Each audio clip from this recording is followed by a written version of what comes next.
105 minutes present theatres లో run అవుతుంది. Actors by Anshika, director by Raju.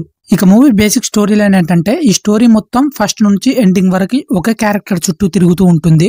Janu alias Anshika office నుంచి కారులో ఇంటికి బయలుదేరుతుండగా మార్గం మధ్యలో ఒక అదృశ్య శక్తి తన వెంట పడుతున్నట్లు తనకి కనిపిస్తుంది. దాన్ని చూసి చాలా భయపడుకున్న జాను భయంతో ఒక ఇంట్లోకి వెళ్తుంది. ఇక ఆ ఇంట్లోకి వెళ్ళిన తర్వాత అసలేం జరిగింది, జాను ఆ అదృశ్య శక్తి నుంచి ఎలా బయటపడింది, ఇక తనని వేధిస్తున్న ఆ దయ్యం మరణానికి జానుకి ఎలాంటి సంబంధం ఉంది, చివరికి అసలేం జరిగింది అనేదే మిగతా స్టోరీ అన్నమాట. ఇక ఓవరాల్ సినిమా ఎలా అనిపించిందంటే, ఒక సినిమా తీయాలంటే యాక్టర్స్ ఎంతో అవసరం. సినిమాలో చాలా క్యారెక్టర్స్ కూడా ఉండాలి. And dialogues, comedy, emotion, romance అంటూ ఇలా చాలా వేరియేషన్స్ ఉండాలి. కానీ ఇలాంటివేమీ లేకుండా సింగిల్ క్యారెక్టర్ తో మూవీ మొత్తం రన్ చేయడం అనేది కత్తి మీద సామే అని చెప్పాలి. కానీ ఇదంతా జుజుబి అనే మూవీ డైరెక్టర్ నిరూపించాడు.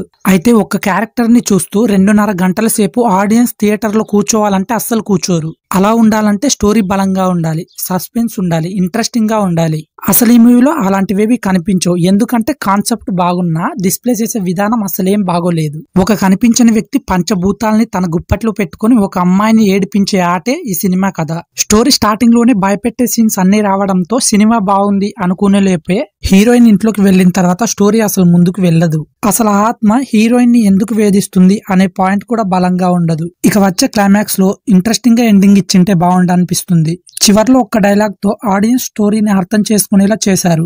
సింగిల్ యాక్టర్ మూవీ కాబట్టి ఇతర పాత్రలు, ఎలిమెంట్స్ చూపించే అవకాశం ఉండదు. మూవీలో ఉన్న ఒక్క క్యారెక్టర్ అయినా ఆ క్యారెక్టర్ చుట్టూ ఉన్న సీన్స్ కాస్త ఇంట్రెస్టింగ్ గా రాసుకుని ఉంటే బాగుండేది. ఇక ఎవరెలా చేశారన్న విషయానికి వస్తే, జాను క్యారెక్టర్ రోల్ లో అన్షిక మాత్రం 100% ఎఫర్ట్స్ పెట్టిందని చెప్తాను. ఆమెకి ఇది ఒక డిఫరెంట్ మూవీ, డిఫరెంట్ ఎక్స్పీరియన్స్ కూడా. ఫస్ట్ టైం ఇలాంటి క్యారెక్టర్ రోల్ చేసింది.